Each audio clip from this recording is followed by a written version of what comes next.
우리가 예수님의 이야기를 듣거나 말씀을 들을 때 항상 전제로 마음에 두고 명심해야 될 한 가지 주제가 있습니다. 그 주제는 하나님 나라입니다.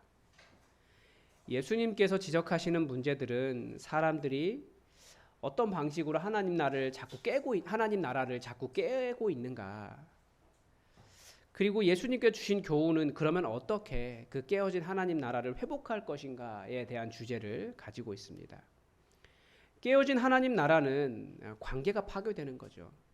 하나님과의 관계가 파괴되고 내가 나 자신과의 관계가 파괴되고 또 옆 사람과 같이 잘 지내지 못하고 또 우리가 지구의 여러 환경들을 깨닫기도 하고 그런 모든 것들이 하나님 나라를 파괴하는 겁니다. 그렇게 하나님의 말씀을 하나님 나라의 관점으로 들을 때 들어야지 그냥 나 한 사람 좋은 인격 같고 조금 더 나은 사람 되는 그런 수준의 어떤 인간적인 교훈으로 듣지 않으시기를 바랍니다. 오늘 본문은 전체적으로 바리새인들의 태도를 지적하시는 본문 중에 들어있는 곳입니다. 그러니까 시작하고 있는 거예요. 누가복음에서. 이 바리새인들이 조금 안타까운 면이 있죠. 왜냐하면 이 사람들이 하나님을 믿지 않는다거나 하나님을 완전히 무시해서 이런 것이 아니거든요. 이 사람들의 문제가. 나름대로 하나님을 열심히 잘 믿어보겠다고 하는데 그 뭔가가 잘못되어 있는 거예요. 그래서 그 사람들은 그 하나님 믿는 것 아닌 것을 가지고 나 하나님 잘 믿는다라고 말하고 있는 사람들이었고 자부하고 있었고 하나님을 잘 믿어보겠다고 철저한 신앙생활을 하는 사람들이었습니다.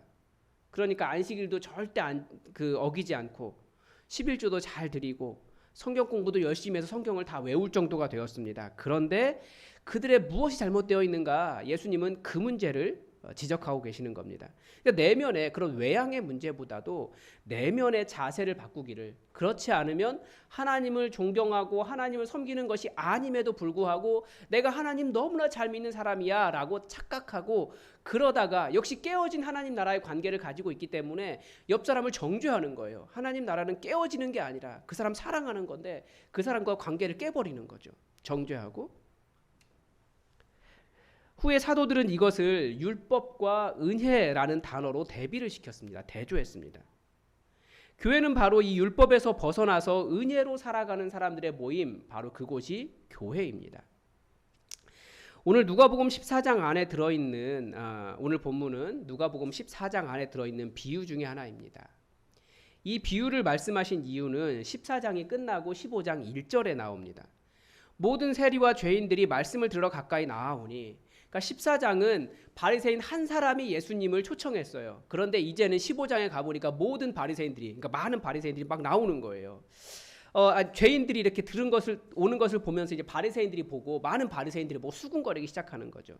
그러니까 지금 바리새인들의 문제를 계속 말씀하시는 겁니다. 바리새인들과 서기관들이 수군거리면서 뭐라고 하냐면 이 사람이 죄인을 영접하고 음식을 같이 먹는다라고 그렇게 비난을 했습니다. 그러니까 다시 생각하면 하나님 나라는 관계를 깨는 게 아니고 회복하는 건데 이 바리새인들은 깨고 있었던 거예요. 저 사람 죄인이야. 영접하면 안 돼. 근데 왜 저 사람과 함께 밥 먹습니까? 그런 거죠. 이 바리새인들은 예수님이 누구와 밥 먹는지 관심이 많았던 것 같아요.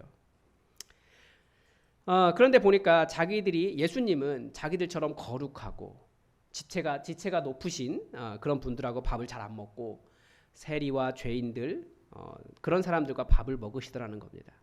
그래서 화가 나서 예수님은 왜 죄인을 용납하고 그들과 같이 점심을 먹는가, 식사를 하는가 라고 비난을 한 겁니다. 바리새인들의 이러한 태도에 대해서 나중에 말씀드릴 기회가 있겠지만 예수님께서 첫 번째는 잃었다가 다시 찾은 양 비유, 그리고 두 번째는 10드라크마 비유를 통해서 바리새인들은 세리와 죄인들이라고 비난한 그 사람들이 어떠한 존재인가, 하나님께서 그들을 얼마나 되찾기를 원하시는가를 설명해 주셨습니다. 바리새인들은 자기들 위에는 다 부족한 사람들, 죄인들, 영접하지 말고 용납하지 말고 어떻게든 거리를 두고 가까이 다가오려고 하면 째려보고 상종하지 말아야 할 사람들이 나쁜 놈들이라고 그렇게 보았던 겁니다. 왜 그렇습니까? 하나님의 형상, 이 하나님 나라의 관점으로 본 것이 아니라 그들이 만든 율법을 따라 봤기 때문에 그렇습니다. 율법 안 지킨다라는 거예요. 그러나 예수님은 그들이 죄인이라고 보지 않으시고 절대 잃어버릴 수 없는, 반드시 찾아야만 할 너무나 귀한 잃어버린 어린 양이고 절대 잃으면 안 되기 때문에 온 집안을 다 뒤집어서라도 되찾아야 할 한 드라크마 동전이라고 가르쳐 주셨습니다. 여러분 혹시 저 사람 죄인인데, 저 사람 잘못이 많은 사람인데, 상종 못할 사람인데 라는 생각이 드는 사람이 있으십니까? 하나님은, 그러니까 예수님은 그 사람의 잘못이 아니라 그렇게 생각하는 사람이 바리새인이다라고 말씀하신 거예요. 하나님 안 믿어서가 아니라, 그 사람이 하나님을 존중하지 않아서가 아니라 잘 믿어보려고 하는데 그 가장 근본적인 마음의 문제, 그 부분을 바꾸기를 원하신 겁니다. 그것도 깨어진 거거든요. 그런데 바리새인들의 이런 마음이 어디에서 나왔을까요? 오늘 읽은 본문이 어떻게 보면 14장 15장에서 바리새인들을 비판하실 때 가지고 있는 그 어떤 그 근본, 그 기본에 있는 그 사고입니다. 오늘 읽은 본문이 그렇게 바리새인들이 그렇게 생각하고 행동하는 이유에 대해서 가르쳐 줍니다. 그러니까 하나님 나라 사람들은 반대로 우리들은 어떤 마음으로 살아가야 그런 바리새인들의 종교적인 모습을 벗어나고 하나님 나라를 만들어가는 사람이 될까? 이 근본 마음을 오늘 본문이 가르쳐 줍니다. 오늘 본문은 잔치의 비유입니다. 크게 두 부분으로 나누어지는데요. 전반부는 잔치를 초청한 사람에 대한 비유이고, 후반부는 잔치에 사람을 초청하는 사람에 대한 비유입니다. 먼저 잔치에 초청을 받은 사람에게 예수님은 이런 말씀을 하십니다. 어떤 사람에게 혼인 잔치에 청함을 받았을 때에 높은 자리에 앉지 말아라. 아마 잔치를 할 때 이 높은 자리가 있었던 것 같아요. 우리도 그런 개념이 약간 있죠. 좀 편하고 넓고 그런 자리를 상석이다라고 그렇게 이야기합니다. 그리고 또 한가운데 모든 사람을 다 볼 수 있는 자리, 뭐 그렇게 될 거예요. 근데 비슷했던 것 같습니다. 특히 이스라엘의 식사는 어떻게 했냐면 약간 누워서 했잖아요. 누워서 밥 먹었기 때문에 더 넓은 공간이 필요했을 거예요.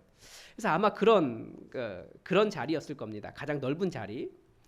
예수님의 비유 속에서 청함을 받은 사람은 이 잔치 자리에 들어가자마자 알아서 자기가 한가운데 가장 높고 편한 자리를 차지했다라는 거죠. 우리가 보통 사람의 됨됨이를 어떻게 파악할 수 있습니까? 보통은 그 사람이 하는 말보다 그 사람의 눈빛이나 태도나 무의식적인 행동이나 혼자 있을 때 자연스럽게 나오는 행동 같은 것을 통해서 우리는 그 사람의 됨됨이를 파악합니다. 마음을 상하는 것도 그 사람이 하는 말 때문에 상하는 게 아니고 그 사람이 보여준 말투나 뭐 어감, 뭐 태도, 뭐 이런 것들 때문에 마음이 상해요. 그런 거 있잖아요. 악수를 이렇게 하고 있는데 이 사람 안 쳐다보고 이 사람하고 얘기하면서 악수를 하고 있는 거예요. 그럼 이 사람이 기분이 나쁜 거죠. 뭐 그런 것들이잖아요. 그래서 부부싸움, 예전에 그 부부 관계 세미나에서 들은 적이 있는데 태도로 파악하지 말고 말로 파악하라는 말을 하더라고요. 사실 태도 때문에 마음이 상하는 건데 말은 절대 그렇게 하지 않는다라는 거죠. 그런데 이 사람이 그런 사람이었습니다. 말은 번지르르하게 잘 할지 모르겠어요. 그런데 이 사람은 알아서 자기가 높은 사람이라고 생각하는 거예요. 그 잔치에 누군가가 그 자리에 앉으라고도 하지 않았는데 먼저 내가 이렇게 높은 사람이기 때문에 그 높은 자리로 알아서 찾아간 사람입니다. 자기가 높은 사람이기 때문에 당연히 그 자리 차지해도 된다라고 생각하는 사람이었던 거죠. 그런데 나중에 뭐 나이가 더 많으시거나 혹은 뭐 임금이 온다거나 자기보다 더 존경받는 높은 사람이 오면 그 사람이 어떻게 되겠습니까? 혼주가 와서 이 자리를 이 분에게 넘겨주십시오 라고 말하면 오히려 부끄러워서 더 낮은 끝자리로 가지 않겠느냐. 그렇게 수치를 당하느니 차라리 끝자리에 앉아라. 그러면 혼주가 오히려 왜 거기 앉아 있습니까 하고 더 높은 자리로 올라와 앉아라 라고 말하게 될 것이라는 거죠. 그러면 모든 사람 앞에서 오히려 끝자리에 앉아버리면 처음부터 다른 사람이 그 혼주가 올라오라고 할 때 모든 사람이 그를 바라보면서 저 사람이 저기 앉을 사람이 아니고 더 높은 자리에 앉을 사람이구나 라고 해서 오히려 모든 사람 앞에서 영광이 되지 않겠느냐라고 말씀하십니다. 그러면서 하신 말씀이 무릇 자기를 높이는 자는 낮아지고 자기를 낮추는 자는 높아지리라 라고 말씀하셨습니다. 이게 무슨 말입니까? 자기를 높이는 자 누가 낮추실까요? 우리 하나님 아버지께서 자기를 높이는 자를 낮추십니다. 그래서 여기 수동태를 보통 그 신적 수동태 이렇게 이야기합니다. 이건 하나님이 하시는 일이니까요. 반대로 자기를 낮추는 자를 누가 높이십니까? 우리 하나님 아버지께서 자기를 낮추는 자를 높여주십니다. 신적 수동태입니다. 하나님 나라가 왜 깨어질까요? 하나님께서 바리새인들의 문제를 처음에 지적하시면서 하신 말씀은 이 높은 마음 때문이다라고 말씀하시는 겁니다. 교만이라고 이야기하죠. 근데 교만이라고 말하고 있지 않아요. 우리는 보통 교만이라고 이야기하지만 높은 마음이에요. 내가 더 높다라고 하는 높은 마음입니다. 한번 생각해 보십시오. 하나님 나라는 우리가 어떤 관계를 맺고 있느냐를 통해서 드러납니다. 그런데 교만하지 않더라도 두 사람 사이에서 내가 너보다 더 높아, 내가 너보다 더 똑똑해, 내가 너보다 돈 더 많아, 내가 너보다 더 잘생겼어, 내가 너보다 더 이뻐, 내가 너보다 키가 더 커, 남녀 관계에서는 내가 남자야, 내가 어느 대학 나왔어, 내가 더 많이 알아, 이런 비교들, 내가 더 누구보다 더 높다라고 생각하는 그 마음, 그게 하나님 나라를 깨는 가장 첫 번째 마음이라는 거예요. 비교하면서 상대보다 내가 더 우월하다는 느낌을 갖는 것, 그런 마음이 하나님 나라를 파괴합니다. 그런 불화가 가장 많은 관계가 어디에 있습니까? 보니까 부부 관계에서 그렇더라고요. 부부 관계가 어떻습니까? 사랑하기 때문에 동등한 관계인데 내가 너보다 더 높아 라고 하는 것이 우리나라 사회에서는 기본적으로 이렇게 박혀 있어요. 그래서 어떻게 보면 남편은 아내보다 내가 더 높아 라고 하는 마음을 기본적으로 깔고 있고, 아내는 남편에 대해서 항상 당신은 뭔가가 부족합니다 라고 해서 잔소리를 해야 되는 상태입니다. 그런 게 부부관계가 아니라는 거예요. 그런데 그 사람이 교만한 게 아니거든요. 교만한 게 아닌데도 그런 내가 너보다 더 높아라고 하는 그 살짝 높은 그 마음 때문에 관계가 깨어지고 하나님 나라가 깨어진다라는 거예요. 교회도 우리가 잘 아시죠. 교회도 그렇습니다. 부모 자식 관계에도 그렇습니다. 우리가 관계 안에서 계속 높아지려고 하는데, 더 높은 자리를 차지하고 더 우위를 점하려고 하는데, 그런 태도, 그런 자세, 그런 말투, 그런 눈빛이 바로 하나님 나라를 부서뜨린다는 겁니다. 예수님께서 그렇게 말씀하셨습니다. 스스로 높이지 말아라. 하나님께서 높여주심을 바라고 낮은 자리에 머물러라. 오늘 본문의 후반부, 이번 두 번째 이야기인데, 이번에는 손님을 청하는 사람에 대해서 말씀하십니다. 특히 이 사람은 지금 예수님을 초청한 사람, 그 사람을 이야기하는 거예요. 14장 1절의 상황을 계속 이어오고 있는 거죠. 한 바리새인은 예수님을 초청했습니다. 그런데 그 잔치에 지금 그 배에 복수가 가득 차서 죽어가는 한 사람이 있었습니다. 예수님께서 그 사람을 고쳐주셨어요. 그런데 그날이 안식일이었던 것 같습니다. 함께 있었던 바리새인들이 안식일에 예수님이 사람을 치료하셨다면 안식일법 위반이라고 시험에 드는 거예요. 안식일에는 의료행위를 할 수 없다는 거죠. 의사이기 때문에. 그런데 예수님께서 더 근본적인 질문을 그들에게 던지셨습니다. 대체 너는 나를 왜 초청했느냐? 예수님 말씀에 내가 점심이나 저녁이나 베풀거든 벗이나 형제나 친척이나 부한 이웃을 청하지 말라. 그 사람이 너를 도로 청하여 내게 가품이 될까 하노라. 여러분, 누가 여러분에게 식사 대접을 하면 여러분은 어떻게 하십니까? 여러분도 밥을 사야 될 것 같은 그런 느낌이 들지 않으십니까? 그래서 꼭 사야 될 것 같아요. 그런 관계예요. 그렇게 한 번 누가 대접을 하면 또 상대가 대접을 하는 것이 보통 우리가 인간관계입니다. 그런데 예수님은 그렇게 내가 밥을 샀을 때 다시 나에게 밥을 사지 못할 사람, 그 사람에게 밥을 사라고 말씀하신 거예요. 잔치를 베풀거든 차라리 가난한 사람, 몸 불편한 자들과 저는 자들과 맹인들을 청하라. 그리하면 그들은 너에게 다시 갚을 것이 없으므로 그것이 오히려 너에게 복이 될 것이다 라고 말씀하신 거예요. 내가 밥을 샀는데 그 사람이 내게 밥을 다시 사지 않아도 그게 오히려 복 받는 거라는 거예요. 그 밥을 살 수 없는 사람에게 다시 샀을 때. 여러분, 이 바리새인들의 식사에 예수님은 두 가지 문제를 한꺼번에 다루고 계십니다. 하나는 내가 다시 밥을 살 수 없는 사람들을 대접하여 보상을 받으려고 하는 마음, 보상을 바라지 않는 그런 순수한 잔치가 되기를 바라신 거죠. 잔치는 축하가 목적이지 내가 뿌린 대로 다시 거두려고 하는 어떤 보상을 바라는 자리가 아니라는 거죠. 그러니까 순수하게 축하하며 재밌게 잘 지내라는 거예요. 역시 이익의 관점이죠. 또 하나가 이제 그래서 바로 두 번째가 이익관계로 사람을 사귀지 말라라는 뜻입니다. 벗이나 형제나 친척이나 이웃인데 그 사람들이 부한 사람들이에요. 부자인 사람들. 그러니까 잔치 주인과 함께 어울려 즐길 수 있는 수준이 될 만한 사람, 사귀면 이익이 될 만한 사람을 골라서 잔치에 초대했다라는 거죠. 여러분은 사람을 사귈 때 어떤 사람을 사귀십니까? 다들 나름대로 나와 함께 할 수 있는 사람, 그 수준이 있는 사람을 골라 사귀는 것 같습니다. 때로는 우리는 다 그렇지 않더라도 세상이 이익을 따라 사람을 사귄다라는 것도 우리는 잘 알고 있습니다. 또 어떤 사람은 교회를 정할 때도 자기 사업에 이익이 되는 교회를 다니려고 합니다. 하나님 나라가 왜 손상됩니까?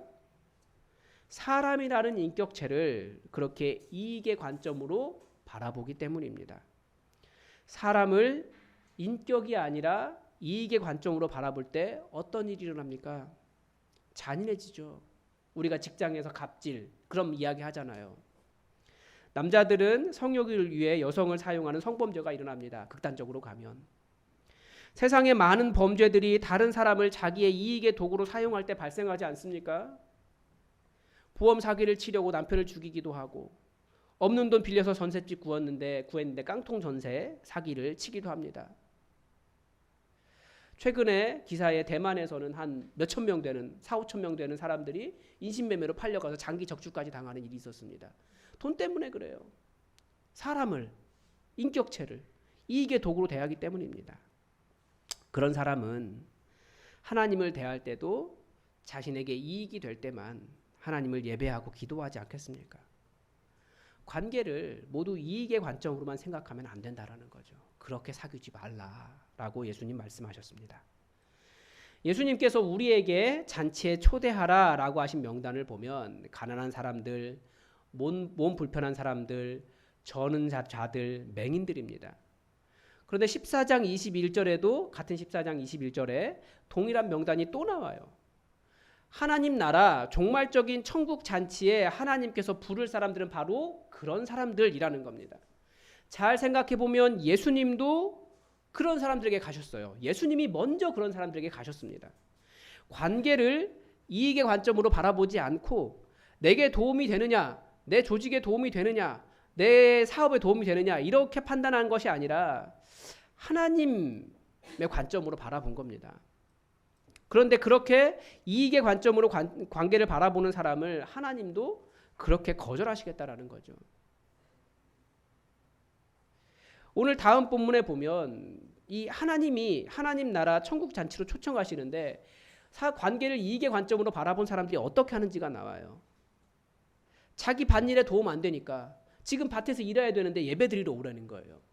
그러니까 밭 일하러 가고 저 바빠요 라고 말한다는 거죠. 소를 샀으니까 소 시험하는데 도움 안 되니까 천국잔치로 초청하시는데 혹은 재미없다고 하나님을 거절한다라는 거예요. 사람들이.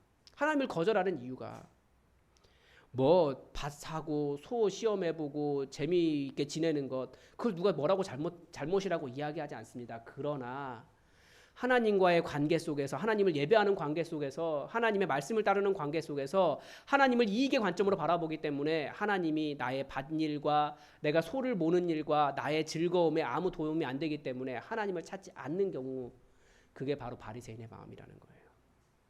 하나님이 나의 일과 바쁨과 놀이와 행사 앞에서 우선순위에 밀리게 되는 거죠. 사람이든 하나님이든 관계를 이익의 관점으로 보지 말고 비록 나에게 이익이 없어도 순수하게 인격적으로 대하는 곳이 천국입니다.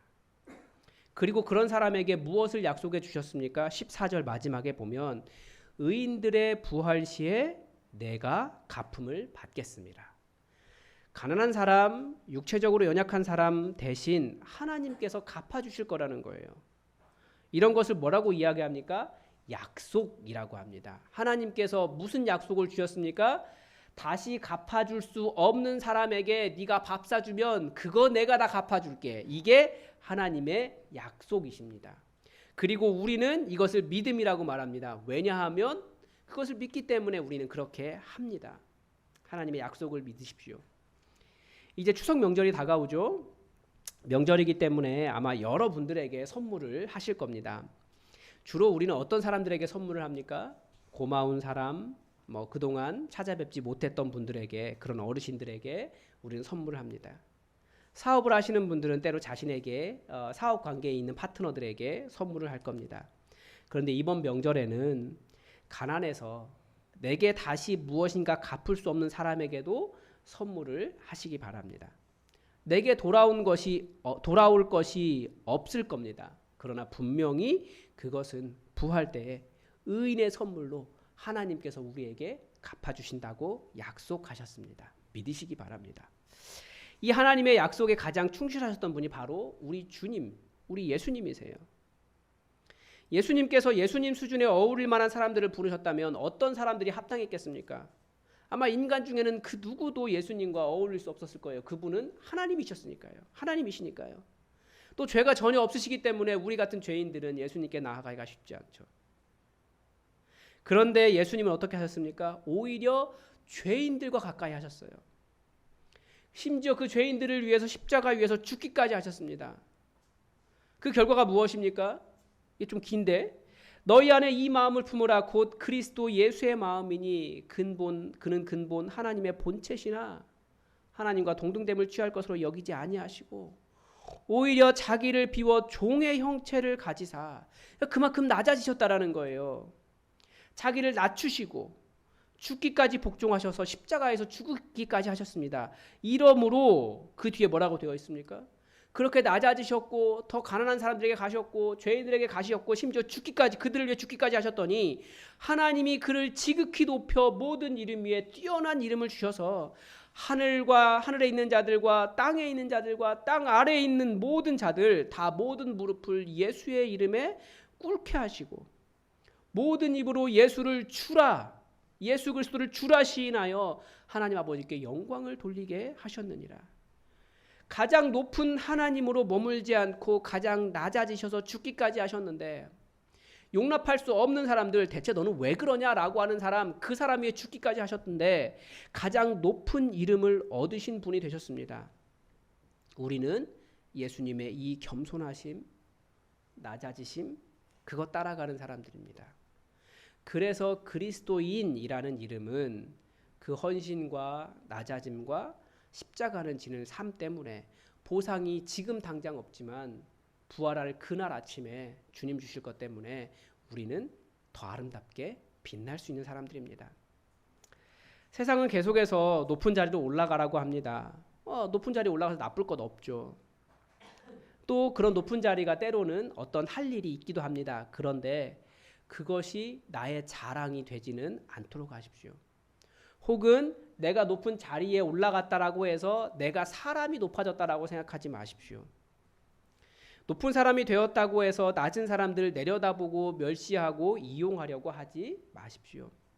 그런 사람들과만 사귀려고도 하지 마십시오. 그런 사람은 하늘의 보상이 하나도 없습니다. 우리가 할 일은 예수님을 높이는 거예요.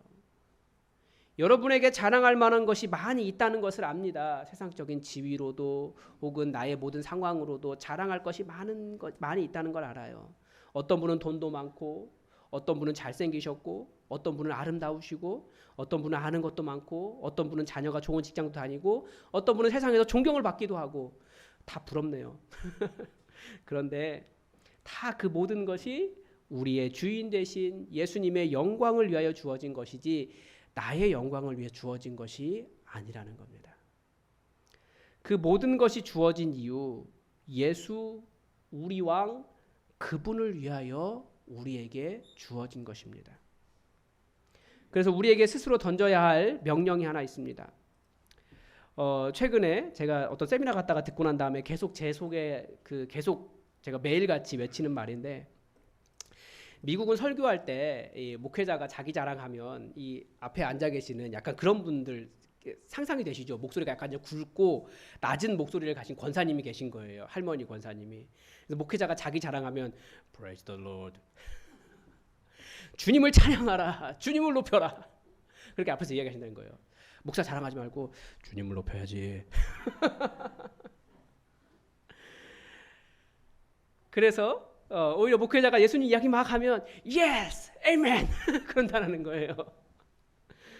우리가 할 일은 나를 높이는 것이 아닙니다. 우리는 예수님을 높입니다. 그럴 때 주님께서 우리를 높여주십니다. 이게 우리 믿음입니다. 여러분, 그리스도인 때로는 교회에서 열심히 일하고도 아무런 칭찬이 없으면 서운한 것이 사람 맞아요. 그런데 내가 높아지지 않는다고 해서 서운할 것 없습니다. 우리는 다, 그리스도인은 다 주님의 종이기 때문에 나의 이름이나 나의 공로나 그런 것들이 드러나지 않아도 부활의 아침에 주님 주실 그 상을 바라며 달려갈 뿐입니다. 그렇게 수고하고도 그 사람이 하는 말이 뭐라고요? 나는 무익한 종입니다. 이렇게 말합니다. 주님은 겸손한 자를 찾으십니다. 하나님 나라는 그런 겸손함을 통해서 만들어집니다. 우리 예수님처럼 가장 낮은 자, 나에게 다시 어떤 보상을 주지 않을 것 같은 그런 사람들을 위해서 빛도 없이 이름도 없이 죄인을 위해 십자가 질 때 세상에 하나님 나라가 만들어집니다. 여러분, 예수님만 높이고 예수님만을 드러내고 예수님을 자랑하고 이름 없는 종으로 살아가면서 이 땅에 하나님 나라를 만들어 가시기 바랍니다. 기도하겠습니다. 하나님 아버지, 오늘 잔치의 비유를 통해서 하나님 나라가 왜 깨어지고 또 우리는 어떻게 하나님 나라를 다시 만들어 갈 수 있을까? 우리가 그 방법을 배웠습니다.